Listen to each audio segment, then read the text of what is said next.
This book is all about the push of the pawn g2, g4 that many came to discover during the Alpha Zero Stockfish match with some of its game.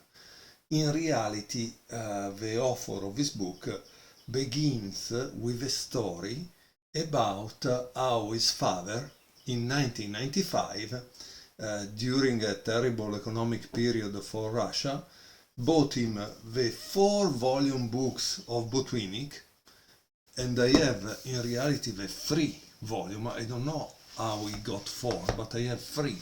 No? In any case, it seems his father, he bought this classical work by Botvinnik that is in his Russian, it's based on 4 volumes, and spent all his money for that month. And also he came acquainted to this idea of a push of a pawn g2, g4 through Botvinnik.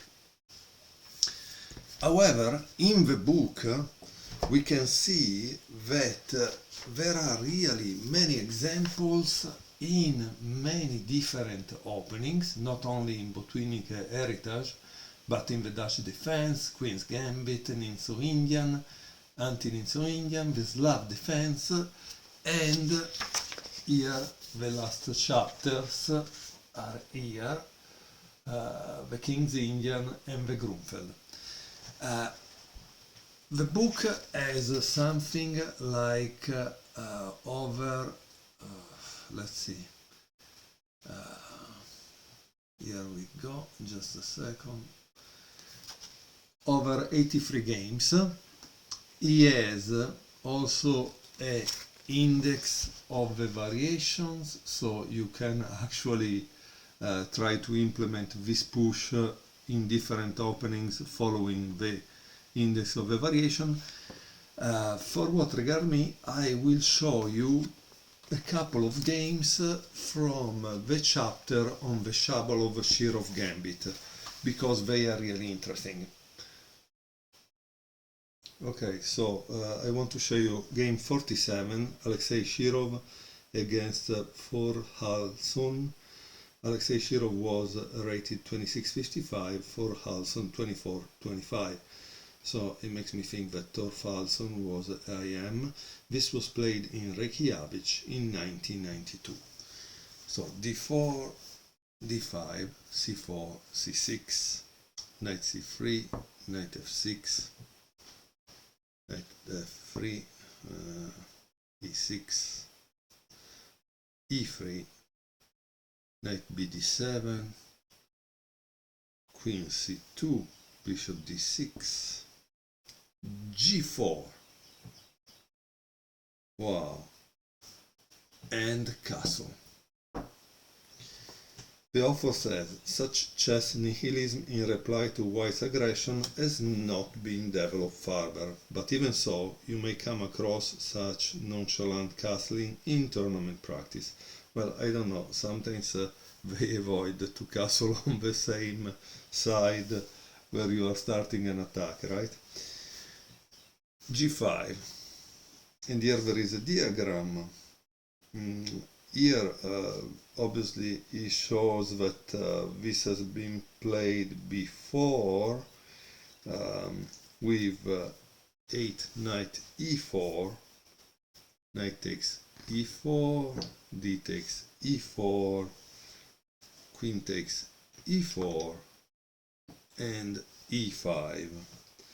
This has been seen in the game Kempinski, Beliavsky, Polanica-Zdroi in 1996, but this game was played 4 years before, so 1996 it means it was a kind of improvement by Beliavsky.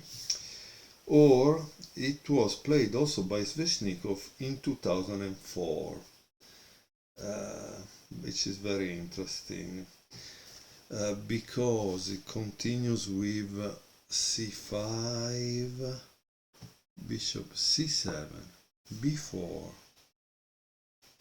f5, and queen h4. And here the author says the advantage remains on white side. I will pause and go back to the position from the game. Okay, so we were in this position. The note shows us what happens with knight e4. In this game it was played knight h5, and he continued with bishop d2. Here there is another note of the author which says bishop d3 was less accurate, and whoever takes the book can read it. f5. And here it's an interesting note because it says, understandably, the Icelandic GM was not too enamored of knight a6. Nine a6, sorry. The problem is, I didn't think this guy was a GM, because 24-25, I thought he was AIM. So interesting to know that. Probably maybe he's old, and generally when someone becomes old they lose a rating, and the FIDE doesn't probably acknowledge this, dividing the categories also for age. G take f6, this is the en passant. The great player, following the principle fire on board, does not need to be asked twice to open lines. So he opened this, right? All the more so since after, and here he show that if instead of this, no, he played this, if instead of this castle long, it seems that black would get some counter attack or counter play on the queen side. Yeah, so it makes sense, right? So knight h, f6, knight g5, and queen e8. And here there is a diagram, so you should pause and try to think about the position. Shirov played castle, but the author says f4 was an interesting possibility, and so you should think about it, and there is a line about f4, okay? So castle, h6, and h4. Obviously one wants to open ready for trying to give a checkmate there.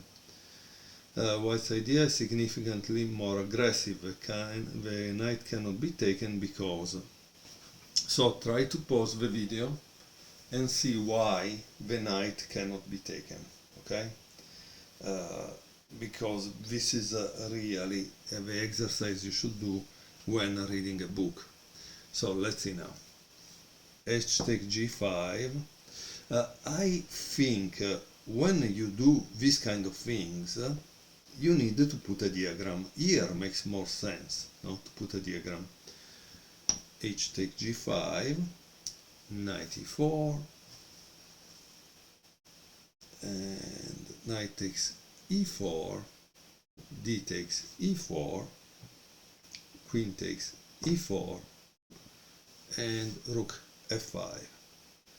And the simplest for white is to play c5, bishop c7, and bishop c4.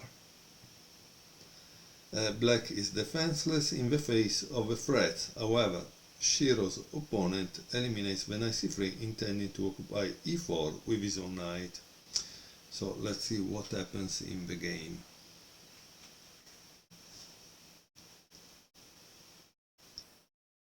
Okay, so I put back the position. I started from the beginning of the game because I'm trying to remember these moves in case one day I want to try to incorporate this opening into my opening repertoires. Okay, so what did black play? Since he cannot play h take g5, he wants to remove this. Bishop d3, bishop takes e3. The knight has to be removed before it can move away and cause trouble. Okay, bishop takes c3, and now he plays h take g5. The Icelandic master accepts the challenge. Let's see what happens, right? H takes g5, knight e4, bishop takes e4, d takes e4, queen takes e4, and rook f5.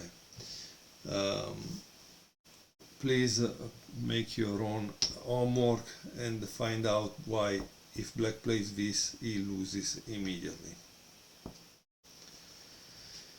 So rook f5, white, so how should white continue? Let's see, queen h4.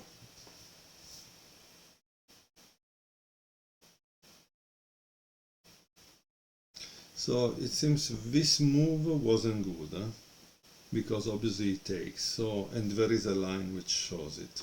So queen h4, queen g6, queen h8, king f7, and f4. There it is, the rook resembles a mammoth, trapped in a pit by ancient men. Meanwhile, white intends to play queen d8 and rook h8, after which the black garrison will be forced to surrender. Okay, let's see what happens, if it's true or not. Knight f8, queen h4, the threat is to trap the rook with e3, e4. And the king has to move to free the only escape route. King e8, e4, rook f7, and rook h, e1. The blows f4, f5, and d4, d5 are on the agenda, whilst the rook on a8 and the bishop on c8 are mere spectators and cannot help their king. Ay, ay, ay, they cannot help their king. Okay, king d8. It seems here it gives a line where if you try to play bishop d7, black loses. So let's see how the game ended, because I'm curious. d5, c takes d5. Obviously you try to open the lines, right? C takes d5, bishop d7, and here there is f5. Yeah, obviously at this point it doesn't matter about the pawns, it's all about opening the lines for this rook, since black is playing with one rook less, right? And notice also how all the pieces for black are in the back, while white is all on the attack. E takes f5. So here how would you continue? This is a very interesting thing, right? Because we have seen it in other games from the past, where a central advance really makes all the difference. e5. The white pawns have broken through in the center anyway, and it is not clear how they can be stopped. One must give for Halson his due. At this moment he finds the only chance and almost turns round the outcome of the game against the great attacking genius. f4. Other variations are easy to calculate. For example, if you played rook c8, it seems black will not survive. Try to do your homework or by the book. f4, e6, bishop e4, threatening mating 1. Okay, where is the mating 1? Here. Thanks to which he wins a tempo to save his forces from the blows of the white pawns. Rook d2, rook f5, and now there is another great move by white. Notice that it was possible to regain the piece with this move, e7, but probably Shirov is playing for blood, obviously. Queen f2, f3,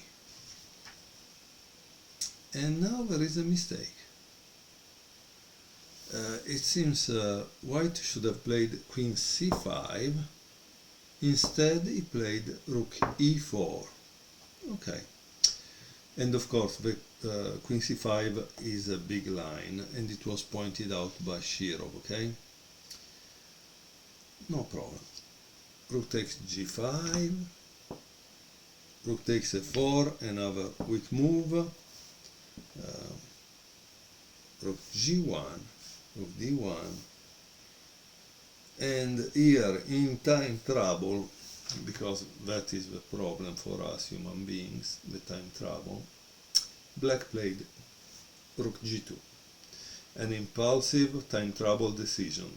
Fornalson created a threat of mate, which white repulses. As Ljubomir Faknik pointed out, another hasty move is rook takes d1, so also rook takes d1 doesn't work out, okay? And here you have a big analysis to follow, which is good. But what does white play at this point? He plays queen h4, king e8, rook e4, blocking the checkmate here. White again controls the course of the game, his king is safely protected, and who will save the black king? Rook c8, d6, rook d8. Well, and I think you should be able to guess what happened in the next move. Here the author says it's rare for a game at this level to end with a clean mate in the center of the board, but it would seem that things concluded in time trouble. Okay, boom, this is the move, checkmate. And now I would like to see the next game, game 48, by Shabalov, for a simple reason. It was played against a computer Mephisto Risk.